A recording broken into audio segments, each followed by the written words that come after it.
건의의 정당. 하? 이거지. 33번 할 차례야. 얘들아, 건의라는 게 뭐야? 저희 사용대로 했어요. 아니. 사용제대로 안 했다고? 네. 근데 내가 문제부터 푼 거야? 네. 니네 어떻게 그럴 수가 있어? 그럼 나한테 왜 말을 안 했지? 까먹었어요. 그러면 난 그냥 혼자서 문제를 푼 거야, 사용제를. 대박이다, 진짜. 조금 알고 있어요. 근데 왜 얘기를 안 했지? 근데 어차피 아는 거라서 그냥 우린 다 아니까 이거수? 그러면 31부터 할 차례야. 에이씨. 자, 사용제도에 대한 관점. 사용에 대한 관점은 얘들아 네 가지가 있는데 사실은 첫 번째가 뭐가 있어? 응보주의. 응보주의는 사용 찬성이야 반대야? 얘는 칸트를 생각하면 돼. 나왔었잖아 우리 앞에. 얘는 존치, 사용제도 존치를 강조해. 얘 이렇게 이게 살인의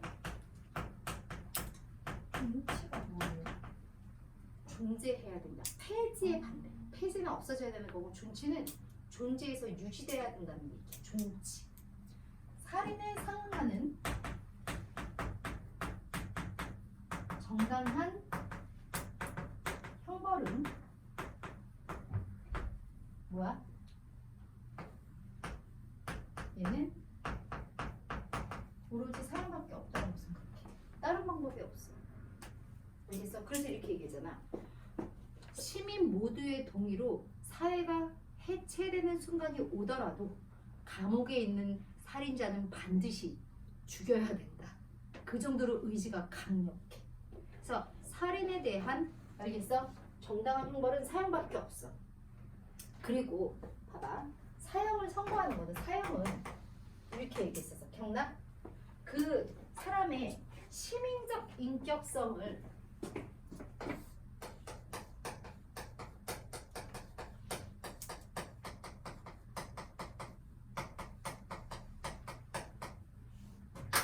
사형을 통해서 그 사람의 시민적 인격성이 상실되게 돼.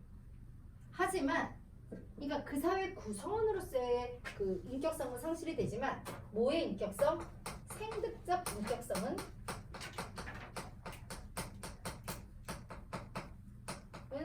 살인자의 인격을 보호해주지. 그가 타고난 생득적 인격성으로 인해서 살인자가 물권의 대상이 되는 것, 다른 목적을 위한 수단이 되는 걸 보호해줘. 즉, 사형은 시민적 인격성을 상실하는 선고이지만 생득적 인격성을 어떻게 해주는 거야? 존중하는 그러한 선고지. 살인자가 자율적 의지에 따라서 스스로 살인을 저지른 거잖아. 거기에 대해서 스스로 책임지게 해주는 거야. 그래서 오히려 살인자에 대한 사형은 그 사람이 살아서 죄책감이 시달리면서 자신의 인격을 훼손하는 것보다 죽여주는 게 알겠어? 오히려 그 사람의 인격을 존중하는 형벌이라는 거지. 근데 가끔 시민적 인격성을 상실한다라는 거에서 칸트와 루소의 공통점으로 나오기도 해. 그러니까 결국은 사형이라는 거는 사회 구성원으로서의 자격이 상실되는 거야. 알겠어? 근데 루소는 그 사형이 인격을 존중하는 거라고 생각하진 않거든. 근데 칸트는 그 사람으로서의 인격이지. 생득이라는 게 뭐야? 태어날 생에다가 얻을 득자잖아. 타고난 인격성, 태어날 때부터 주어진 인격성, 사회 구성원으로서의 일부가 아니라 인간으로서의 인격성은 존중하는 형벌이라고 생각을 하지. 그래서 응보주의인 칸트는 사형이 존치되어야 한다라고 봐. 이해되죠? 자, 그 다음에 공리주의자, 벤담.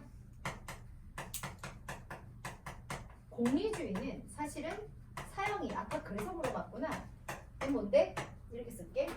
케바케. 케이스를 줄여서 케바케라고 얘기하잖아. 케이스 바이 케이스지. 유용성의 원리에 따라서 사형으로 인한 이득이 사형으로 인한 고통보다 크다면 사형 존치도 주장할 수 있어. 얘는 정해져 있지 않아. 알겠어? 그때그때 다른 거지. 뭐에 따라서? 유용성의 원리에 따라서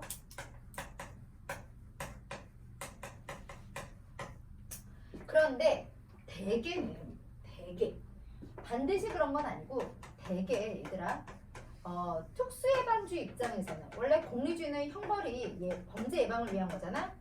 특수예방의 입장에서는 사형은 당연히 폐지되어야 해. 왜냐면 특수예방이라는 거는 범죄자를 교화해서 범죄자가 재범을 저지를 가능성을 어떻게 하는 거야? 없애는 거잖아. 범죄자 교화가 형벌의 목적이라고 보잖아. 그러면 이런 특수예방의 입장에서는 사형을 찬성할 수가 없지. 왜냐하면 사형은 범죄자의 교화 가능성을 부정하는 형벌이니까. 그래서 특수예방에서는 당연히 사형을 폐지하자라고 얘기할 거야. 그런데 대개 일반 예방주의, 일반인의 행동을 통제하기 위해서 일반인에 대한 그 교화한다는 그치, 특수 예방이라는 건 말 그대로 특수인을 상대로 특수인의 행동을 예방하는 거야. 여기서 특수인이 누구야? 범죄자. 일반 예방은 누구를 대상으로? 일반인을 대상으로. 알겠어? 일반인의 범죄를 예방하는 거야. 그래서 특수 예방은 특수인, 즉 범죄자의 행동을 예방하려고 그래. 생각해줄 필요 없고 그런 느낌. 범죄자는 생각 안 해줘도 되고. 아니 특수 예방은 이거잖아. 형벌 특수 예방이라는 거는 형벌의 목적이 공리주의에선 예방이라고 보잖아. 근데 특수 예방은 특수자인 범죄자를 형벌함으로써 처벌을 함으로써 범죄자를 교육을 해서 범죄자가 다시 범죄를 저지르는 것을 막겠다라는 게 특수 예방이야. 근데 그걸 없애야 돼. 특수 예방의 입장에서는 사형이 폐지되어야 된다고 보지. 사형 제도에 대한 입장. 왜냐하면 특수 예방의 입장에서 형벌이 범죄자를 교화하는 게 목적이라고 본다면 사형은 용납되면 안 되잖아. 왜냐하면 범죄자의 교화 가능성을 아예 부정하는 거야, 사형은. 그러니까 자, 특수 예방의 입장에서는 사형을 반대할 수밖에 없어. 그나마 일반 예방 입장에서 사형을 찬성하겠지. 일반인의 행동을 통제하기 위해서. 알겠어? 그래서 일반인의 예방 입장에서는 보통 존치를 주장할 거야. 근데 반드시 그렇진 않겠지. 어쨌든 일반 예방주의라는 건 뭐야? 일반인에게 본보기를 보여줘서 일반인의 행동을 통제하려고 하는 거지. 즉 형벌이라는 게 범죄자의 행동만을 통제하려고 하는 게 아니야. 공리주의에 따르면 형벌이라는 거는 일반인의 행동도 통제하고자 하지. 일반인이 어떻게 범죄를 저지르지 못하도록 예방하고자 하잖아. 그게 일반 예방인 거지. 그런데 이제 특수 예방의 입장에서는 사형이라는 게 용납될 수가 없지만 일반 예방의 입장에서는 대개 존치를 주장할 가능성이 높다는 거야. 하지만 그것도 계산을 해봐야지. 그 일반 예방에 대한 효과가 더 큰지 사형으로 인한 해악이 더 큰지. 그래서 벤담은 사형 찬성이다 반대다 결정되지 않고 케바케. 그치? 자, 세 번째 입장은 자, 이거는 사실은 안 나오는데 요즘에는 사상가 입장에 생명권의 입장. 범죄자의 생명권도 존중되어야 한다. 범죄자의 생명권을 강조하는 입장에서는 사형제를 폐지하자라고 주장할 거야. 그런데 자, 피해자의 생명권을 생각한다면 그럴 수 없어.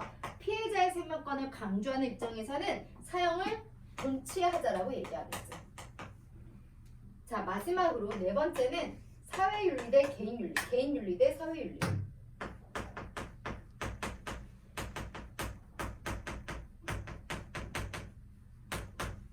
예를 들면 개인윤리가들은 이 사람이 나쁜 짓을 한 이유는 그 사람 탓이야. 개인 탓이기 때문에 살인은 개인 탓이기 때문에 걔가 오롯이 책임을 져야 된다고 생각해. 따라서 개인윤리적 입장에서 보통은 사형이 존치되어야 된다고 생각을 해. 근데 사회윤리가들은 개인의 행동은 개인의 의지에 의해서만 이루어지는 게 아니라 사회에 의해서도 이루어지잖아. 그래서 이렇게 얘기하는 거야. 살인이 개인 탓도 있지만 사회 탓도 있으니까 이렇게 생각해. 사회 탓도 있으니까 그 살인자에게만 오롯이 책임을 묻는 건 좀 부당하다는 거지. 알겠어? 그래서 사형제는 폐지되어야 된다고 보통은 보겠지. 이거는 이제 사형제도에 대한 관점이랑 관련된 거고 요즘은 이제 32번이 주로 시험 문제 나오지. 옛날엔 이런 부분들도 시험에 나왔었기 때문에 넘버링이 넣었었던 거거든. 요즘에는 그냥 사형제도랑 관련해서 약간 추려서 나오는 것 같아. 칸트랑 벤담이랑 베카리아랑 누구로? 루소. 그래서 32번에 사형제도에 대한 동그라미 사상가들의 관점 볼게. 32번 볼게요.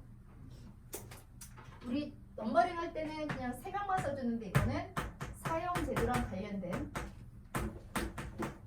사상가들의 입장해서 여기서 4명 할게요. 근데 2명은 여기서 했기 때문에 그대로 지울 필요가 없습니다. 자, 사형제도랑 관련된 사상가 칸트. 얘는 완전 존치. 살인에 대한 정당한 형벌은 사형밖에 없어. 그리고 사형은 오히려 범죄자 인격을 존중하는 형벌이야. 자, 그리고 벤담. 벤담은 공리주의 입장에서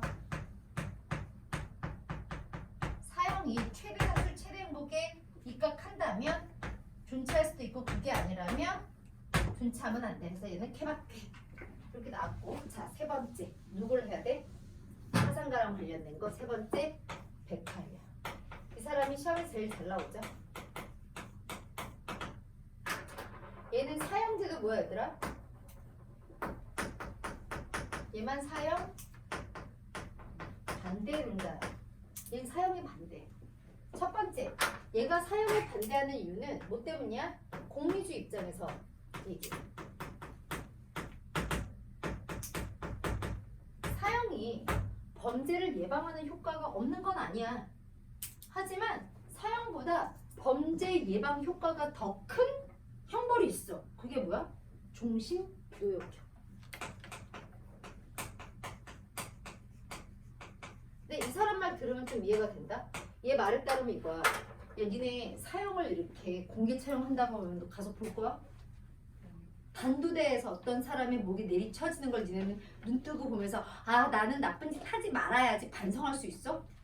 그걸 보면 고개부터 확 돌릴 것 같은데 아, 너무 끔찍해 이러면서 반성보다는 아, 나는 나쁜 짓 하지 말아야지 이런 생각보다는 밤에 악몽 꿀 것 같은데 그런 거 보면 베카리아가 그거야. 사형당하는 목적을 그 장면을 목격하는 건 되게 무시무시해.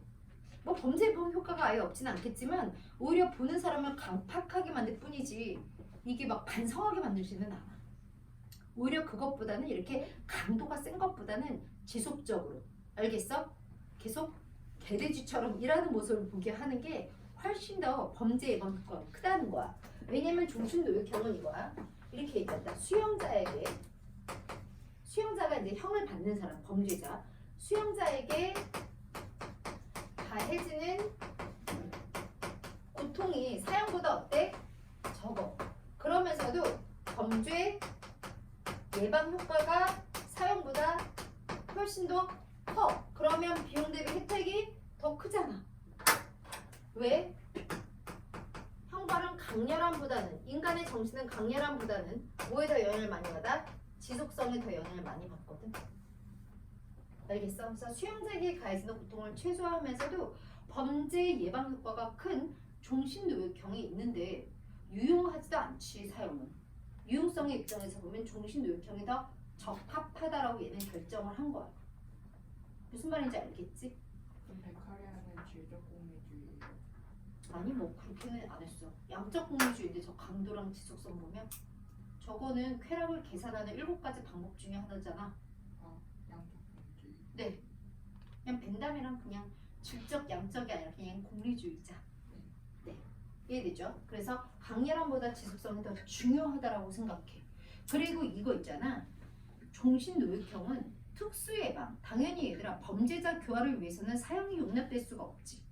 그런데 일반 예방도 사형보다 종신노역형이 일반인에 대한 본보기에서도 예방 효과가 훨씬 더 크다라고 생각하는 거야. 오히려 베카리아는 이렇게 생각한다. 그 종신노역 당하는 모습을 보게 하잖아. 이게 오히려 보는 구경꾼이 그걸 당하는 수용자보다 더 큰 공포심에 사로잡혀. 오히려 형을 당하는 범죄에는 매일매일 하는 일이 좀 무뎌질 수 있거든. 근데 그걸 보고 있는 사람은 약간 상상 속에서 그 고통이 증폭이 돼. 왜냐면 쟤 어제도 저러고 살았는데 오늘도 저러고 살아?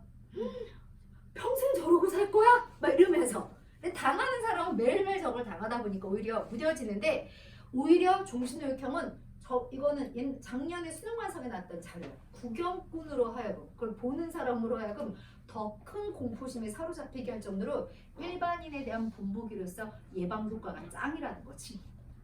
그러니까 사형보다 더 유용성이 큰 형벌이 있으니 사형은 유용하지가 않고, 그다음에 사회계약에 비춰봤을 때 적합하지도 않아. 자, 여러분 공리주의 입장에서 반대하고 사회계약설의 입장에서도 이렇게 얘기하지. 법은 일반 의사의 총체, 일반 의사의 총체인 법. 일반 의지라는 단어는 루소밖에 못 써. 일반 의지는 공동선을 추구하는 의지야. 알겠어? 일반 의지라는 단어는 루소만 쓰는 단어. 일반 의사의 총체인 법. 법은 인간의 자유 중에서 뭐만 모은 거라고 할까? 최소한의 뭐만 모은 거야. 알겠어? 이런 법에 의해서, 법이라는 건 결국은 구성원들의 합의에 의해서, 계약에 의해서 만들어지는 건데, 알겠어? 일반 의사에 의해서 만들어지는 건데, 계약에 의해서 만들어지는 건데, 결국은 뭐야? 생명권을 양도했을 리가 없다. 누가 어떤 미친놈이 죽여도 좋다라고 생명권을 양도했겠느냐? 생명권을 양도했을 리가 없다. 그러면 국민은 국가의 생명권을 양도한 적이 없는데 국가가 사형을 집행해? 이거는 지금 한번 해보자는 거야. 선전포고한 거야. 전쟁이야. 알겠어? 따라서 생명권을 양도한 적이 없기 때문에 따라서 국가의 사형 집행은 국민에 대한 전쟁입니다. 지금 싸우자는 거야.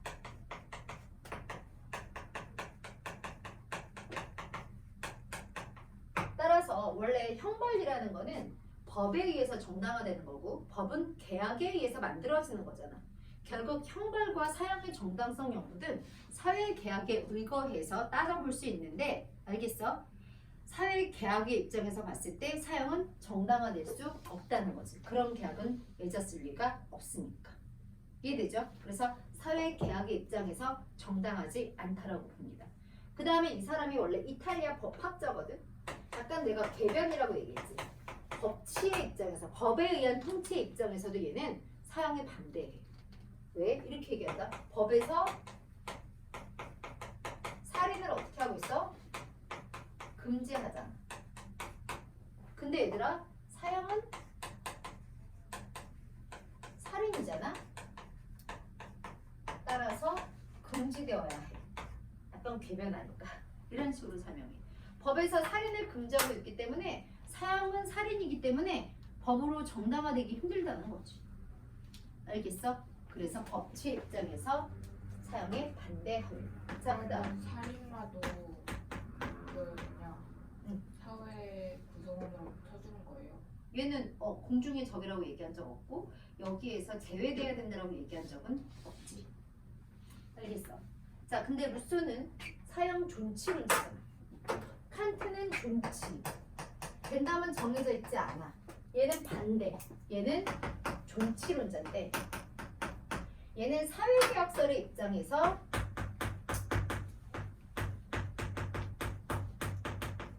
법이라는 거는 결국 이런 사회라는 거는 일반 의지의 총체지. 얘는 일반 의지라는 단어를 쓰고요. 공동선을 추구하고자 하는 의지의 총체고 우리는 알지. 나 자신과 모든 것을 나라에다가 다 양도하지. 왜 다 양도해? 그 나라의 일부가 나니까. 내가 나한테 양도하는 거잖아. 근데 어쨌든 생명권을 일반 의지에 감시하에 모두 다 양도해. 따라서 근데 이 생명권을 양도하는 게 나를 죽여도 좋다라고 양도하는 게 아니라 생명 보존을 위해서 서로 우리가 서로의 생명을 담보로 쥐고 있는 거지. 예를 들면 국가라는 거는 루소가 생각하는 국가는 우리 5명이 있잖아. 뭐 예를 들면은 각각의 주권을 가지고 있는 우리의 그냥 연합체인 거야. 어떤 한 사람이 왕이 되고 그 사람은 지배로 이렇게 들어가는 게 아니라 그냥 우리가 서로 어떻게 공동선을 추구하고자 하는 의지로 결합된 연합체야. 그래서 거기다 생명권을 다 양도한다는 거. 나는 우리 5명의 생명권을 다 쥐고 있어. 너 각각도 다 우리 5명의 생명권을 다 쥐고 있는 거지. 자신의 생명 보존을 위해서 다른 사람의 생명을 담보로 쥐고 있는 거지. 나의 생명 보존을 아니 다른 사람의 생명 보존을 위해서 내 생명도 담보로 내어줘야 되는 거야. 결국은 우리가 생명권을 양도하는 건 생명 보존을 위해서 생명권을 양도했다라고 보거든 얘는. 그래서 생명 보존을 위해 생명권을 양도했고, 근데 만약에 살인을 했어? 살인이라는 거는 봐봐, 살인자는 생명 보존이라는 사회 계약을 어떻게 한 사람이야? 파기한 거네. 깨버린 거잖아. 사회 계약을 파기한 자이기 때문에 이 사회 계약 파기자는 더 이상 이 사회 구성원으로 올 수가 없지. 따라서 사회 구성원으로서의 자격이 박탈돼. 그러면 국가에선 이 사람을 보호할 필요가 없는 거지.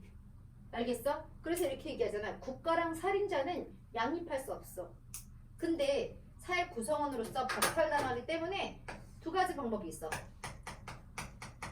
강제 추방하거나 아니면 공공의 적, 공중의 적으로서 사형에 처하거나. 얘는 사형 찬성론자인데 칸트랑 다른 점은 사형이 유일한 형벌은 아니야. 사형 말고 다른 형벌도 있기는 해. 뭐가 있다고? 추방이 있다고. 알겠어? 근데 어쨌든 사회 구성원으로서의 자격이 박탈되는 거죠. 됐죠? 일반 의사랑 일반 의사랑 뭐가 다른가요? 일반 의사는 그냥 뭘 얘기하는 거야? 그냥 구성원들의 일반적인 의견이고, 일반 의지는 공동선을 추구하는 의지야. 루소는 인간을 성선설, 선하다고 보잖아. 자신의 이익을 추구하는 특수의지만 갖고 있지 않고 인간은 일반 의지를 갖고 있거든. 국가라는 거는 이 일반 의지의 실현이야. 오케이? 자, 봅니다. 33번 국가 권위의 정당화 근거 봅니다.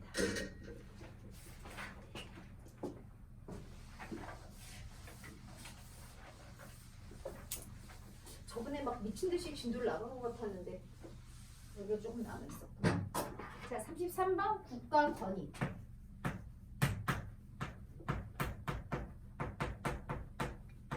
야, 권위가 뭐야? 정당한 힘, 국민에게 명령을 내리고 국민을 복종시킬 수 있는 정당한 힘이 권위야. 그냥 국가의 권위가 정당화될 수 있다는 거. 왜냐면 국가의 권위는 왜 정당화돼? 왜 정당할까? 어떻게 하면 국가가 국민을 복종시키는 게 정당한 걸까? 바꿔 얘기하면 이거야. 국가 권위의 정당한 근거. 우리가 왜 국가에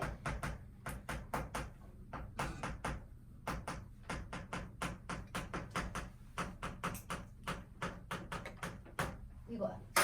국가에 왜 복종해야 하는가? 알겠어? 국가 권위는 왜 정당한가? 왜 우리는 당연히 국가 권위에 복종해야 되지?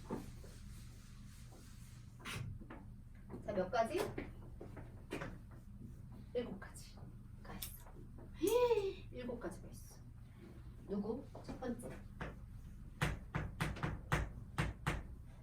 유교. 야, 유교에서 국가에 왜 복종해야 돼? 군주한테 왜 복종해야 돼?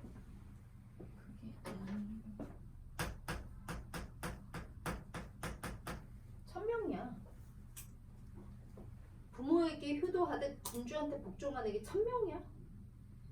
부모한테 효도하는 건 천륜이잖아. 그치? 그래서 부모에게 효도하듯 군주에게 복종해야 천명이. 그래서 군주는 누가 내렸어? 하늘이 내렸어.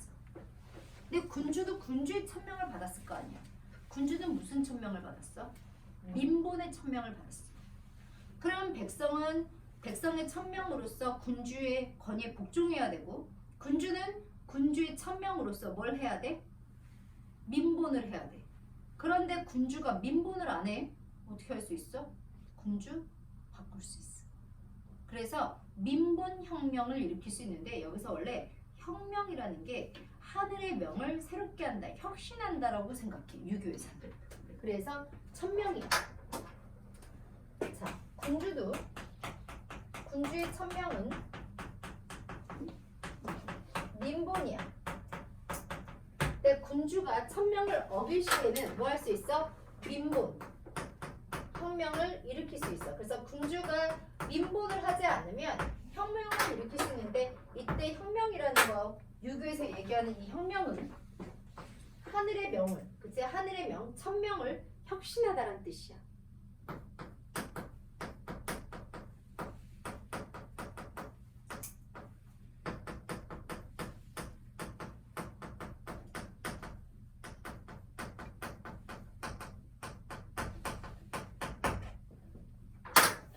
그래서 우리가 국가, 군주에게 복종해야 하는 것은 하늘의 명이어서 그래. 자, 그 다음 두 번째, 플라톤. 플라톤은 우리가 군주에게 복종해야 되는 이유가 뭐라고 얘기해?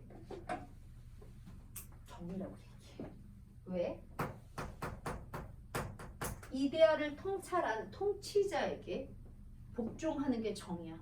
통치자는 이데아를 통찰했으니까 통치자가 생산자를 통치하는 건 당연한 거잖아.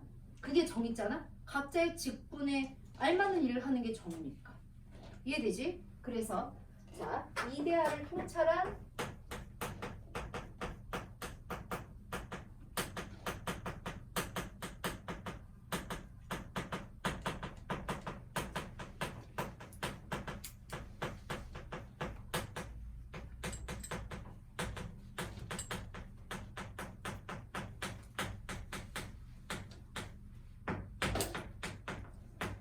그냥 정의의 관점이야.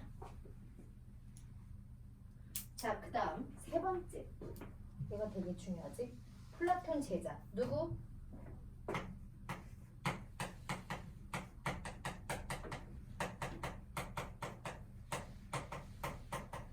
아리스토텔레스. 얘는 우리가 국가에 왜 복종해야 돼? 진짜 중요하지? 뭐야? 본성론이야. 기억나? 본성적으로 우리는 복종할 수밖에 없어. 얘가 제일 잘 나와. 얘는 뭐라고 얘기했냐면, 자, 봐봐. 이렇게 얘기했지. 인간은 사회적 동물이야.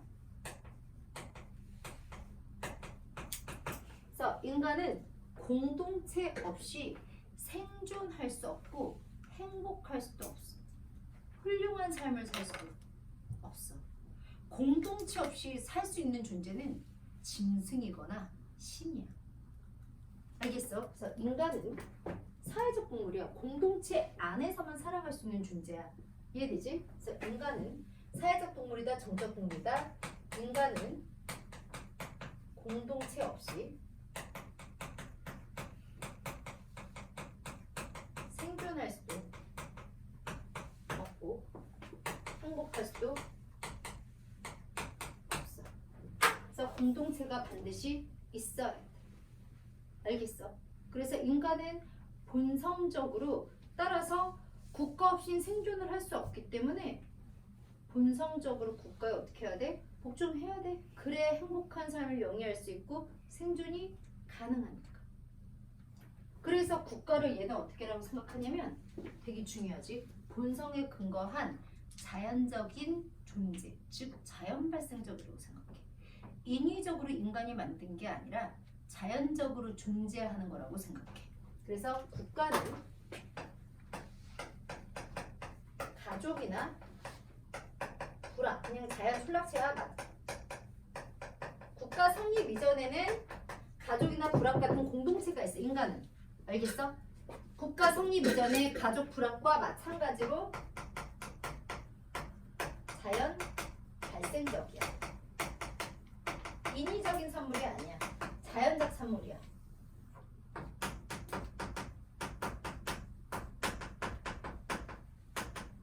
주연이면 사회문화를 안 하는데 나머지 사회문화 하지? 자, 사회 집단의 경계를 보면 결합의제에 따른 걸로 보면 공동사회야. 그냥 기억나? 여기서 중요한 게 있어. 이거는 생윤에도 나와.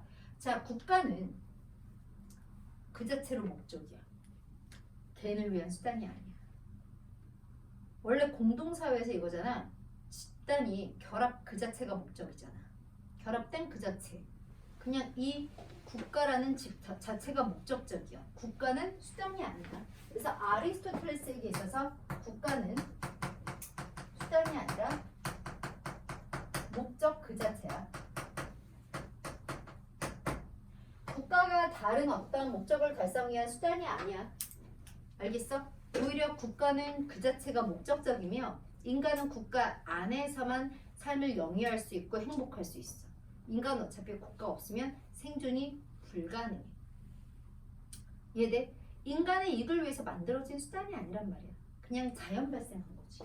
자연의 산물이라고 봅니다. 이해되죠? 자, 그런데 이렇게 얘기하지.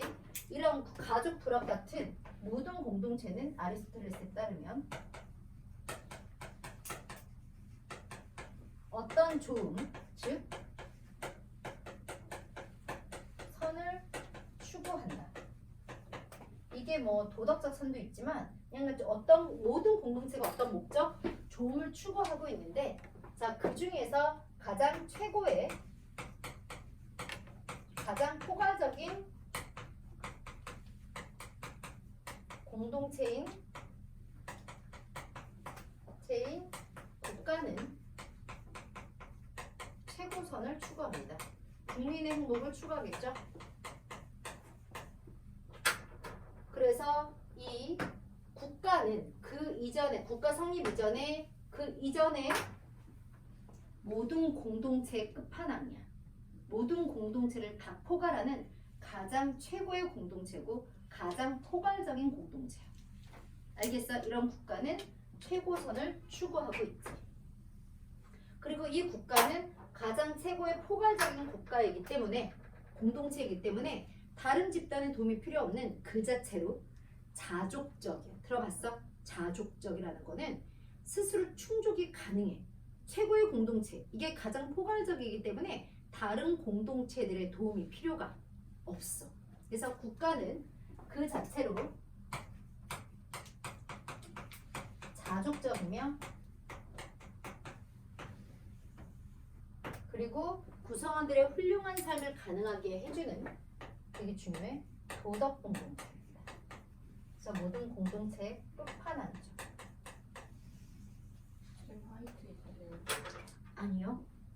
안타깝게도 없더라고. 나 리필만 있더라고. 잃어버렸나 봐. 화이트 있어? 고마워. 알겠지? 그래서 국가는 자족적이며 도덕 공동체다. 자족적이라는 게 자급자족.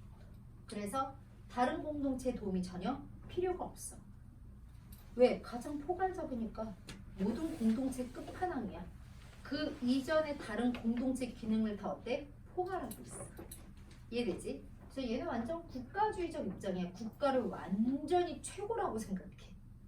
알겠지? 이게 아리스토텔레스입니다. 그래서 우리가 국가에 복종해야 되는 이유는 본성적으로 그래. 인간은 국가 없이는 생존이 안 되니까.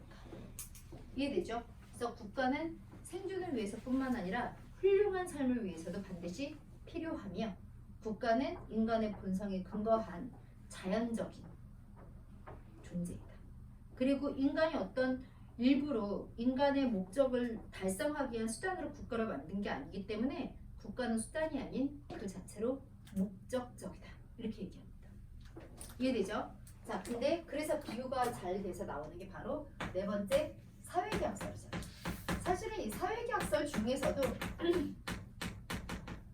가장 일반적인 사회계약론자를 우리가 누구라 얘기하냐면 로크라고 얘기하는데, 자, 사회계약에서는 우리가 국가에 복종해야 되는 이유는 뭐 때문이야? 동의했으니까. 계약을 맺었으니까. 근데 로크에 따르면 이 동의의 종류는 두 가지가 있지. 내가 그 국가 구성원으로 되겠다는 무슨 동의? 명시적 동의. 내가 그 국가의 구성원이 되겠다는 동의는 아니지만 그 국가의 영토를 향유하고 있는 것만으로 그 국가의 구성원과 같은 정도의 복종의 의무가 발생하는 건 무슨 동의? 묵시적 동의. 기억나? 내가 미국에 가서 미국을 여행하는 동안 미국 정부에 복종해야 돼, 안 해야 돼? 해야 돼. 왜? 내가 미국 국민이 된 건 아니지만 그 영토를 향유하고 있기 때문에 동의한 거야, 묵시적으로. 그 사회 구성원이 되지는 않지만 그 사회 구성원과 같은 정도로 그 사회에 복종해야 될 의무가 발생해. 동의했기 때문에. 이해되지? 그래서 사회계약설에 따르면 동의에는 뭐가 있어? 자, 그 사회 구성원이 되는 명시적 동의와 그 사회의 영토를 향유하는 묵시적 동의. 어쨌든 명시적 동의뿐만 아니라 묵시적 동의에 의해서도 우리는 그 국가 권위에 복종해야 될 뭐가 발생해? 의무가 발생해. 어쨌든 국가라는 거는 구성원들의 동의, 사회계약에 의해서 만들어진 인위적인 산물이야. 개개인이 자연 상태에서는 자신의 자유와 권리를 온전하게 보존할 수 없었기 때문에 만든 국가는 수단적 존재지. 개인의 권리 보장 위한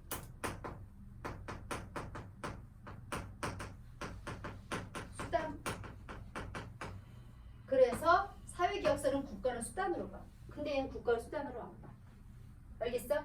자, 얘는 국가를 인위적 산물, 그치? 개개인의 필요에 의해서 만든, 형성한 거라고 생각을 해. 하지만 얘는 아니지. 국가는 자연 발생적이다. 이렇게 생각하지. 이해되죠? 그래서 얘네들 비교하는 시험 문제가 굉장히 많이 나옵니다. 이해되죠? 자, 그래서 4명. 그 다음에 5명. 국가 권위의 정당한 근거. 자, 흉이라는 사람은 혜택론.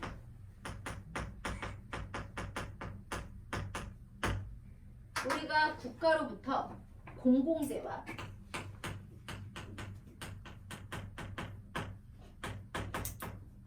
관행, 그 국가의 관행, 간섭적인 행위로 인한 혜택을 받기 있기 때문에 여기에 대한 보답으로 복종해야 된다는 얘기죠.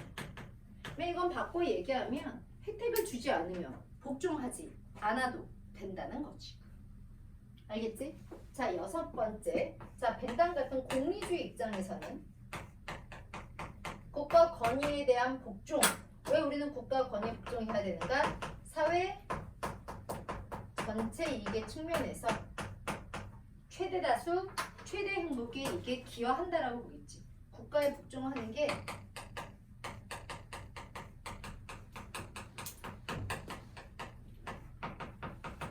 여기에 기여하니까. 자, 그 다음에 7번째. 룰스. 룰스는 우리가 국가에 복종해야 되는 이유는 이렇게 얘기해.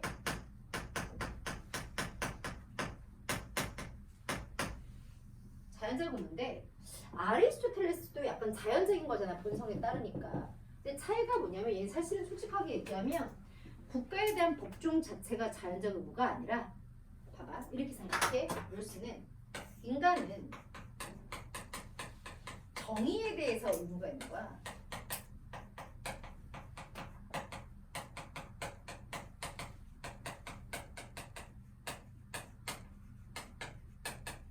근데 따라서 무조건 국가에 대해서 복종하라가 아니라 정의에 대한 자연적 의무를 지녀. 근데 국가가 만약에 정의롭다면 그런 국가에 복종하는 건 자연적 의무겠지.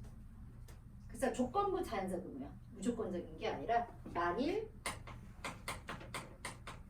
국가가 정의롭다면 우리는 정의에 대한 의무가 있기 때문에 그런 국가에 복종하는 것이 자연적 의무다. 따라서 아리스토텔레스는 그냥 국가 자체가 너무 좋기 때문에 무조건적 자연적 의무라고 보지만 롤스는 무조건적 자연적 의무가 아니라 정의에 대한 의무가 있는 거기 때문에 국가가 정의로울 때 우리는 정의에 대한 자연적 의무가 있으니 알겠어? 국가에 대한 자연적 의무를 지닌다라고 본 거지. 이해되죠? 이렇게 7가지. 이게 국가 권위의 정당한 근거입니다. 됐죠? 8시 18분인데 2분만 쉬게 해줄게.